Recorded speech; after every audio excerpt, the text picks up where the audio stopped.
2024 ലോക്സഭാ തെരഞ്ഞെടുപ്പിൽ LDF കനത്ത പരാജയമാണ് ഏറ്റുവാങ്ങിയത്. LDF convener EP Jayarajan Reporter TVക്കൊപ്പം ചേരുന്നുണ്ട്. LDF കൺവീനർ എന്ന നിലയ്ക്ക് ഈ തോൽവി, ഈ പരാജയത്തെ ലളിതമായി എങ്ങനെയാണ് വിലയിരുത്തുന്നത്? ഞങ്ങൾ പ്രതീക്ഷിച്ചതല്ല ഈ വിധി. 18ാം ലോക്സഭാ തെരഞ്ഞെടുപ്പിൽ നിശ്ചയമായും നല്ല വിജയം കൈവരിക്കും എന്നാണ് ഞങ്ങളുടെ പ്രതീക്ഷ. പക്ഷേ ദൗർഭാഗ്യകരമെന്ന് പറയട്ടെ, ഞങ്ങളുടെ പ്രതീക്ഷയ്ക്ക് മങ്ങലേൽപ്പിച്ചുകൊണ്ടുള്ള ഒരു ജനവിധിയാണ് ഉണ്ടായത്. ഇവിടെ UDF കൂടുതൽ സീറ്റ് നേടി. BJPയെ ചെറുക്കുന്നതിൽ മുൻപിൽ നിന്ന് പ്രവർത്തിച്ചുകൊണ്ടിരുന്ന ഇടതുപക്ഷ ജനാധിപത്യ മുന്നണിക്ക് പ്രതീക്ഷിച്ച വിജയം നേടാൻ കഴിഞ്ഞില്ല. അപ്പോൾ ഈ സംസ്ഥാന സർക്കാരിനെതിരായ ഒരു ജനവിധി എന്ന് പ്രതിപക്ഷം പറയുന്നുണ്ട്, അങ്ങനെയാണോ? ഇത് സംസ്ഥാന സർക്കാരിനെതിരായിട്ടുള്ള വിലയിരുത്തലൊന്നുമല്ല. ഇത് ദേശീയ രാഷ്ട്രീയമാണ് ഈ തെരഞ്ഞെടുപ്പിൻ്റെ മുഖ്യമായ വിഷയം. ഇവിടെ ഇടതുപക്ഷ ജനാധിപത്യ മുന്നണി പ്രതീക്ഷിച്ചത് മതന്യൂനപക്ഷ വിഭാഗങ്ങൾ, അതിലെ വ്യത്യസ്ത വിഭാഗങ്ങൾ ഇടതുപക്ഷ ജനാധിപത്യ മുന്നണിയുമായി അവർ നല്ലപോലെ സഹകരിക്കുന്നുണ്ട്. ഈ തെരഞ്ഞെടുപ്പ് രംഗത്തും അവർ സഹകരണാത്മകമായ നിലപാട് തന്നെയാണ് ആദ്യഘട്ടങ്ങളിലൊക്കെ ഉയർത്തിക്കൊണ്ടുവന്നത്. പക്ഷേ അത് ഒരു കേന്ദ്രീകരണമായി അത് UDFന് അനുകൂലമായി മാറുന്ന അവസ്ഥയാണ് കേരളത്തിലുണ്ടായത്. ഈ ന്യൂനപക്ഷ സംഘടനകളുടെ വോട്ട് ലഭിച്ചില്ല. അതെ. LDFൻ്റെ ഈ പരാജയത്തിന് പിന്നാലെ ഉയർന്നു വരുന്ന സർക്കാരിനെതിരായ വിമർശനങ്ങൾ എങ്ങനെയാണ് കാണുന്നത്? സർക്കാരിനെതിരായി വരുന്ന വിമർശനങ്ങൾ എന്താണ് പ്രശ്നം? വിമർശനം എന്ന് പറയുന്നതല്ലാതെ എന്താണ് ഇടതുപക്ഷ ജനാധിപത്യ മുന്നണിയുടെ ഭാഗത്ത് വന്ന പെശക്? അത് ഈ തെരഞ്ഞെടുപ്പിൻ്റെ ഭാഗമായിട്ടല്ലാതെ തന്നെ ചൂണ്ടിക്കാണിക്കാലോ. അങ്ങനെ എന്തെങ്കിലും പ്രശ്നങ്ങൾ ഇവിടെ ചൂണ്ടിക്കാണിച്ചിട്ടുണ്ടോ? ഈ രൂപത്തിൽ പോവുകയാണെങ്കിൽ ഇനിയും തിരിച്ചടി നേരിടും എന്ന പരാമർശങ്ങളാണ് പൊതുവിൽ ഉയർന്നു കേൾക്കുന്നത്. ഇപ്പോൾ പരാജയപ്പെട്ടതും ജയിച്ചതുമൊന്നും കോൺഗ്രസിൻ്റെയും UDFൻ്റെയും ജനപിന്തുണ വർദ്ധിച്ചത് കൊണ്ടല്ല. അങ്ങനെ തെറ്റായൊരു ധാരണ അവർ വെച്ച് പുലർത്തുന്നുണ്ട്. CPMൻ്റെ പിടിപ്പുകേട് കൊണ്ടും അല്ല. ഇടതുപക്ഷ ജനാധിപത്യ മുന്നണിക്ക് വോട്ട് ചെയ്യേണ്ടിയിരുന്ന ജനങ്ങൾ ഈ തെരഞ്ഞെടുപ്പിൽ ഈ ദേശീയ രാഷ്ട്രീയത്തെ അടിസ്ഥാനപ്പെടുത്തി BJPക്കെതിരായി UDFന് വോട്ട് ചെയ്തിട്ടുണ്ട്. ഒരു വോട്ടും ഒരാളുടെയും സ്വന്തമല്ല. നമ്മളിത് കേരളത്തിലൊക്കെ എല്ലാവരും വിശദീകരിക്കുന്നത് കാണാം. ഓരോ പാർട്ടിയുടെ പോക്കറ്റിലാണോ ജനങ്ങളൊക്കെ? ഒരു പാർട്ടിയുടെയും പോക്കറ്റിലല്ല വോട്ടർമാർ. ജനങ്ങൾ കാര്യങ്ങളെക്കുറിച്ചൊക്കെ ചിന്തിച്ച് വോട്ട് ചെയ്യുന്നവരാണ്. ഇപ്പോഴുള്ള വിമർശനങ്ങളുണ്ടല്ലോ, അല്ലെങ്കിൽ പരാജയത്തിൻ്റെ കാരണങ്ങളുണ്ടല്ലോ, അതിലൊരു വിമർശനാത്മകമായൊരു സമീപനം പാർട്ടിക്കുള്ളിലുണ്ടാകുമോ? ഞങ്ങൾ പ്രതീക്ഷിച്ച വോട്ടുകൾ ഞങ്ങൾക്ക് കിട്ടാതെ വന്നാൽ എന്തുകൊണ്ടാണ് ആ പ്രതീക്ഷിച്ച വോട്ടുകൾ ഞങ്ങൾക്ക് കിട്ടാതെ പോയത്? അത് ഞങ്ങൾ ഈ തെരഞ്ഞെടുപ്പ് ഫലം ബൂത്ത് അടിസ്ഥാനത്തിൽ അതിൻ്റെ റിസൾട്ട് വരുമ്പോൾ അത് ഓരോ ബൂത്തും എടുത്ത് പരിശോധിക്കുമ്പോഴാണ് അതിൻ്റെ പൊതുനില മനസ്സിലാക്കാൻ സാധിക്കും. ഇഴകേറി പരിശോധിക്കും. അത് പരിശോധിച്ച് അതിൻ്റെ അടിസ്ഥാനത്തിൽ എന്താണ് ഈ വോട്ട് കുറയാൻ കാരണം എന്ന് കണ്ടെത്തും.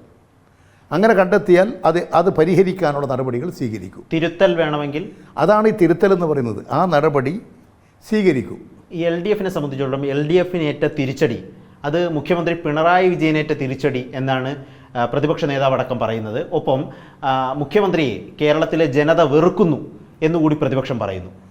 അതാണ് ഈ കോൺഗ്രസിൻ്റെ അഹംഭാവവും താൻ പ്രമാണിത്വവും തെറ്റായ വ്യാഖ്യാനവുമാണ് ആ പ്രചരണത്തിൻ്റെ അടിസ്ഥാനം ഉള്ളത്. ഈ വിമർശനങ്ങൾക്ക് അതീതനാണോ പിണറായി വിജയൻ? അഥവാ ആരുമല്ല, ആരും വിമർശനങ്ങൾക്ക് അതീതനല്ല. പക്ഷേ ഈ വിമർശനങ്ങൾക്ക് ഒരു സ്വഭാവം ഉണ്ടാകണം, അത് ക്രിയാത്മകമാകണം. നശീകരണ വാസനയോടുകൂടിയും വ്യക്തിവിദ്വേഷം വരുത്തിയും നശീകരണ വാസനയോട് കൂടിയിട്ടുള്ള ഒരു വിമർശനങ്ങൾ, ആ വിമർശനങ്ങളോട് ഞങ്ങൾക്ക് ഉൾക്കൊള്ളാൻ കഴിയുന്നതല്ല. മുഖ്യമന്ത്രിക്ക് നേരെ നടത്തിക്കൊണ്ടിരിക്കുന്ന പ്രചാരണമായാലും വ്യക്തികൾക്ക് നേരെ നടത്തിക്കൊണ്ടിരിക്കുന്ന പ്രചരണങ്ങളായാലും എനിക്ക് നേരെ പ്രചരണം നടത്തുന്നുണ്ടല്ലോ. അതിൻ്റെ പിന്നിലൊക്കെ ചില ശക്തികൾ, ചില ഏജൻസികൾ, അതിൻ്റെ പ്രവർത്തനങ്ങളുണ്ട്. കേരളത്തിൽ 2 ഏജൻസികളെ വെച്ചിട്ടുണ്ട് UDF. ആ ഏജൻസികൾ കേരളത്തിൽ നിന്ന് കാര്യങ്ങൾ തയ്യാറാക്കി അത് മാധ്യമങ്ങൾക്ക് കൊടുത്ത് മാധ്യമങ്ങളിൽ ഒരു വിശ്വാസ്യതയുണ്ടാക്കാൻ കുറേ മാധ്യമങ്ങളെ പരസ്പരം ബന്ധപ്പെടുത്തി കൂട്ടുചേർത്തി വാർത്തകൾ സൃഷ്ടിച്ചുകൊണ്ട് പ്രവർത്തിച്ചുകൊണ്ടിരിക്കുകയാണ് കുറേ കാലമായി കേരളത്തിൽ. 2 ഏജൻസിയുണ്ട്.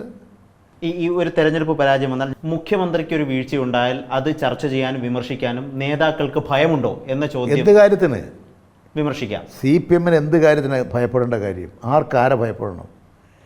ഇതെല്ലാം ഒരു പാർട്ടിയല്ലേ, ഞങ്ങൾക്ക് വിമർശിക്കുന്നതിന് എന്താ ഭയം? ഞങ്ങളുടെ വിമർശനാത്മകമായി പ്രവർത്തിച്ചു വരുന്നൊരു പാർട്ടിയാണ്. സ്വയം വിമർശനവും ഈ പാർട്ടിയുടെ ആണിക്കല്ലാണ്. ഈ മുഖ്യമന്ത്രിയെ പോലും പാർട്ടിക്കുള്ളിൽ വിമർശിക്കുന്നതിനുള്ള സ്പേസ് ഉണ്ട് എന്നാണ്. എല്ലാവരെയും വിമർശിക്കുക. EMSനെ വിമർശിച്ചിട്ടില്ലേ? VS അച്യുതാനന്ദനെ വിമർശിച്ചിട്ടില്ലേ? അങ്ങനെ ഒരു വിമർശനം ഇപ്പോൾ നടക്കുന്നില്ല എന്നാണ് ആര് പറയുന്നു? വിമർശിക്കേണ്ട കാര്യങ്ങളിലൊക്കെ ശക്തമായ വിമർശനങ്ങളും നടപടികളുമുണ്ട്. അത് കേരളത്തിലെ കമ്മ്യൂണിസ്റ്റ് പാർട്ടിക്കകത്ത് സാധാരണ ഉള്ളൊരു പ്രോസസ്സാണ്. പാർട്ടി സഖാക്കൾ തന്നെ ഇപ്പോഴുണ്ടായ പരാജയത്തിൽ മുഖ്യമന്ത്രിക്കും സർക്കാരിനുമെതിരെ, പാർട്ടി നേതാക്കൾക്കെതിരെ പോസ്റ്റുകൾ ഇടുന്ന, തദ്ദേശ സ്ഥാപനങ്ങളിലെ ജനപ്രതിനിധികളടക്കം പോസ്റ്റ് ഇടുന്നൊരു പശ്ചാത്തലമുണ്ട്. അതിനെങ്ങനെ കാണുന്നത്? അങ്ങനെ ആരെങ്കിലും പോസ്റ്റ് ഇടുന്നുണ്ടെങ്കിൽ അവർക്കൊന്നുകിൽ രാഷ്ട്രീയമില്ല, അല്ലെങ്കിൽ അവർ മാർക്സിസ്റ്റ് വിരുദ്ധരാണ്. അങ്ങനെ പോസ്റ്റ് ഇടുന്ന സഖാക്കളുണ്ടെങ്കിൽ അവർ പാർട്ടി സഖാക്കളല്ല, അവർ പാർട്ടിയെ സ്നേഹിക്കുന്നവരല്ല, അവർ പാർട്ടി വിരുദ്ധമായ നിലപാട് സ്വീകരിക്കുന്നവരാണ്. കേരള കോൺഗ്രസ് എമ്മിൻ്റെ ഭാവി ഇനി എങ്ങനെയാണ്? അവർ ഉള്ളതുപോലെ തന്നെ അവർ പോകും.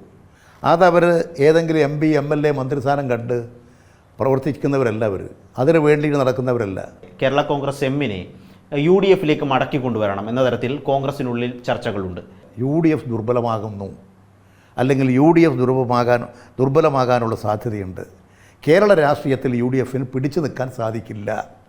അതുകൊണ്ട് കേരളത്തിൽ പ്രവർത്തിക്കുന്ന ചില പാർട്ടികളെങ്കിലും അവരോടൊപ്പം പോയാലേ അവർക്ക് ഭാവിയുള്ളൂ എന്ന രാഷ്ട്രീയ ധാരണയിൽ നിന്നാണ് ഇത്തരമൊരു ചിന്ത ഉടലെടുക്കുന്നത്. LDFൽ കേരള കോൺഗ്രസ് എം അതൃപ്തരല്ല. ഒരതിർത്തി അവർക്കില്ല. അവർക്കുള്ള കാര്യം അവർ പറയും. മുന്നണിയിൽ ഞങ്ങളെല്ലാം തുല്യ അഭിപ്രായക്കാരാണ്, അതായത് എല്ലാവർക്കും ഒരേ അവകാശമാണ്, ഞങ്ങൾ എല്ലാ കാര്യങ്ങളും അവിടെ ചർച്ച ചെയ്യും, അതിൻ്റെ അടിസ്ഥാനത്തിൽ എല്ലാവരും കൂടി ചേർന്നുകൊണ്ട് ഏകീകരിച്ച് ഒരു തീരുമാനമെടുക്കും, ആ തീരുമാനം എല്ലാവരും കൂടി നടപ്പിലാക്കും. ഇടതുപക്ഷ ജനാധിപത്യ മുന്നണി രാജ്യസഭയുടെ കാര്യം ഇതുവരെ ചർച്ച ചെയ്തിട്ടില്ല. വരുന്ന 2-3 ദിവസങ്ങൾക്കുള്ളിൽ നല്ലതുപോലെ ചർച്ച ചെയ്ത് ആവശ്യമായ ഉചിതമായ തീരുമാനങ്ങൾ കൈക്കൊള്ളും. എല്ലാവരും കൂടി ചേർന്നുകൊണ്ട് തന്നെയായിരിക്കും ആ തീരുമാനം അംഗീകരിക്കും. അന്തരീക്ഷത്തിലുള്ള ഒരു ചോദ്യമാണ്. കേരള കോൺഗ്രസ് എം പാർട്ടി നേതൃത്വം പല അവസരങ്ങളിലും വ്യക്തമാക്കുകയും ചെയ്തിട്ടുള്ളതാണ്. UDFൽ നിന്നും LDFലേക്ക് വരുമ്പോൾ അപ്പോഴുണ്ടായിരുന്ന പദവികളൊക്കെ നിലനിർത്താം എന്നൊരു ധാരണ LDFുമായി ബന്ധപ്പെട്ടുണ്ടായിരുന്നു എന്നാണ്. അങ്ങനെ ഒരു ധാരണ ഉണ്ടായിരുന്നു. ഞാൻ ഇടതുപക്ഷ ജനാധിപത്യ മുന്നണിയുടെ കൺവീനർ ആകുന്നതിന് മുൻപ് എന്തെങ്കിലും ധാരണയുണ്ടോ എന്നൊന്നും എനിക്കറിഞ്ഞുകൂടാ. ഞാൻ വന്നതിന് ശേഷം അങ്ങനെ ഒരു ധാരണയുടെ അടിസ്ഥാനത്തിലൊന്നുമല്ല അവർ പ്രവർത്തിക്കുന്നത്. അവർ തികഞ്ഞ രാഷ്ട്രീയ കാഴ്ചപ്പാടോട് കൂടിയിട്ടാണ്. അവരിങ്ങനെ ഒരു മുന്നണിയിൽ വന്ന് ഒരു സ്ഥാനം കിട്ടുമോ, ഒരു MP സ്ഥാനം കിട്ടുമോ, ഒരു മന്ത്രിസ്ഥാനം കിട്ടുമോ എന്ന് അന്വേഷിച്ച് പുറപ്പെട്ട പാർട്ടിയല്ല. അവർക്ക് നല്ല ലക്ഷ്യബോധമുണ്ട്, നല്ല രാഷ്ട്രീയ കാഴ്ചപ്പാടുണ്ട്.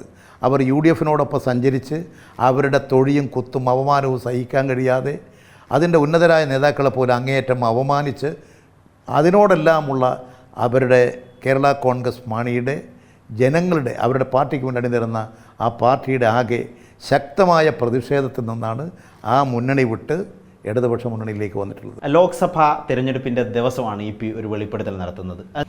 അതിനെ തുടർന്നുണ്ടായ വലിയ വിവാദം അത് മാധ്യമങ്ങൾ സൃഷ്ടിച്ചതാണെന്ന് EP പറയുകയും ചെയ്തിരുന്നു. ആ വിവാദങ്ങൾ തെരഞ്ഞെടുപ്പിനെ എന്തെങ്കിലും തരത്തിൽ സ്വാധീനിച്ചിട്ടുണ്ടോ? അങ്ങനെ എങ്ങനെ കാണുന്നത്? അത്രമാത്രം ഞാൻ പറഞ്ഞൊരു കാര്യം തെരഞ്ഞെടുപ്പിനെ ബാധിക്കുമെന്നോ ഞാൻ കണക്കാക്കുന്നില്ല. അങ്ങനെ എന്നൊരു മഹാനാക്കിയാൽ തീർക്കാൻ നിങ്ങൾ ശ്രമിക്കുന്നുണ്ടെങ്കിൽ വളരെ സന്തോഷം. ഞാൻ ആ സ്ഥലത്തൊരു മഹാനൊന്നും ആയിട്ടില്ല. BJP നേതാവ് എന്നെ കാണുന്നതിന് മുമ്പ് കുഞ്ഞാലിക്കുട്ടിയെ കണ്ടിട്ടുണ്ട്, രമേശ് ചെന്നിത്തലയെ കണ്ടിട്ടുണ്ട്, മറ്റ് കോൺഗ്രസിൻ്റെ പല നേതാക്കളെയും കണ്ടിട്ടുണ്ട്. ഇതൊന്നും ആരും ഒന്നും പറഞ്ഞില്ലല്ലോ. എനിക്ക് ഒന്നും മറച്ചു വെക്കാനില്ല. ഞാനങ്ങനെ ഏതെങ്കിലും ഒരു BJP നേതാവുമായി സംസാരിച്ചാൽ അതുവഴി പെട്ടെന്നൊരു രാഷ്ട്രീയം മാറുമെന്നാണോ ധരിക്കുന്നത്?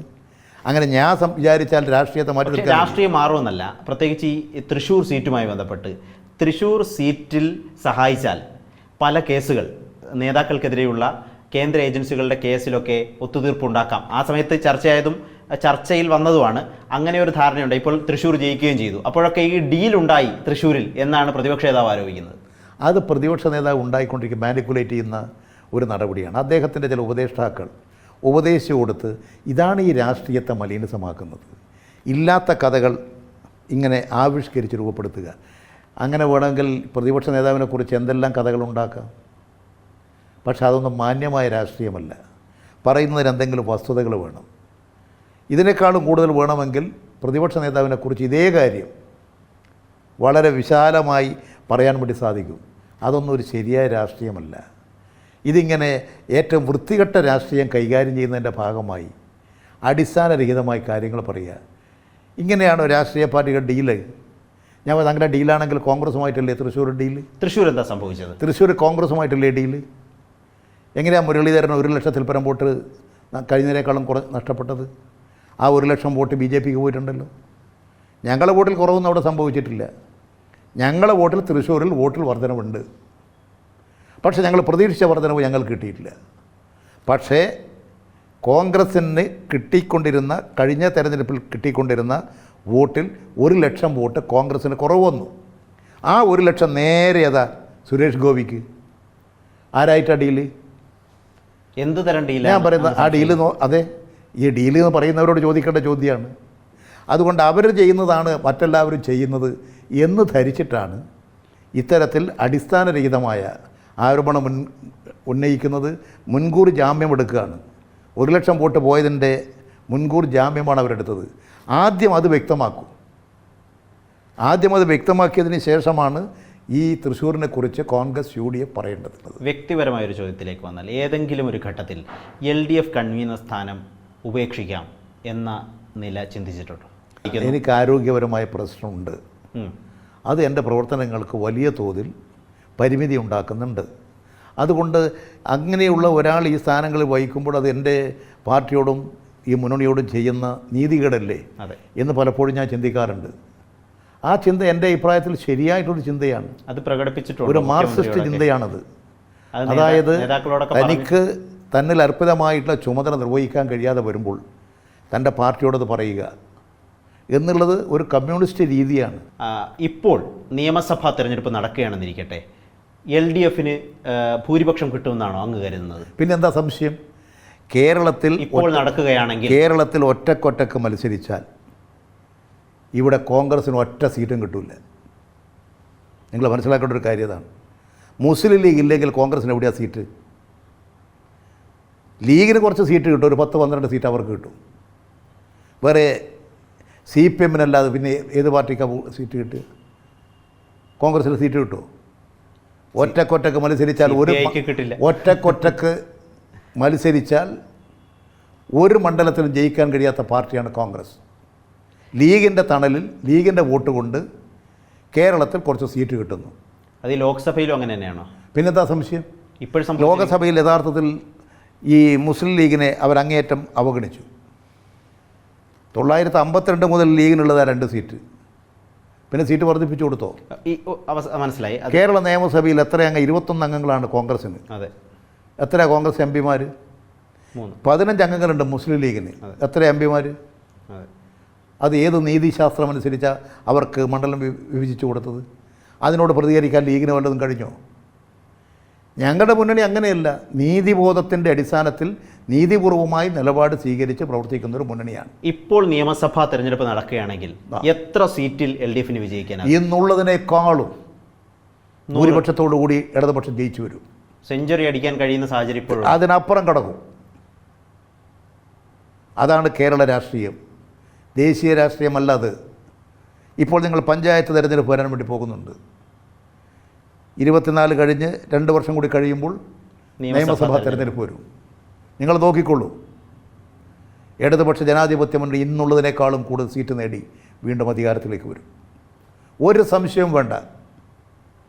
നമ്മൾ ജീവിച്ചിരിക്കുന്നുണ്ടെങ്കിൽ നമുക്ക് തമ്മിൽ കാണാം. വലിയ ആത്മവിശ്വാസത്തിലാണ് LDF കൺവീനർ EP ജയരാജൻ. ഇപ്പോൾ നിയമസഭാ തെരഞ്ഞെടുപ്പ് നടക്കുകയാണെങ്കിൽ 100-ലധികം സീറ്റ് നേടി വിജയിക്കാൻ കഴിയും എന്നാണ് EP ജയരാജൻ പറയുന്നത്. ലോക്സഭാ തെരഞ്ഞെടുപ്പിലെ പരാജയം അത് താൽക്കാലികം മാത്രമാണ്. മാത്രമല്ല ദേശീയ രാഷ്ട്രീയത്തെ അടിസ്ഥാനപ്പെടുത്തിയുള്ള വിജയമായി മാത്രം അതിനെ കണ്ടാൽ മതിയെന്നും EP പറയുന്നു. ഏതായാലും വളരെ നന്ദി.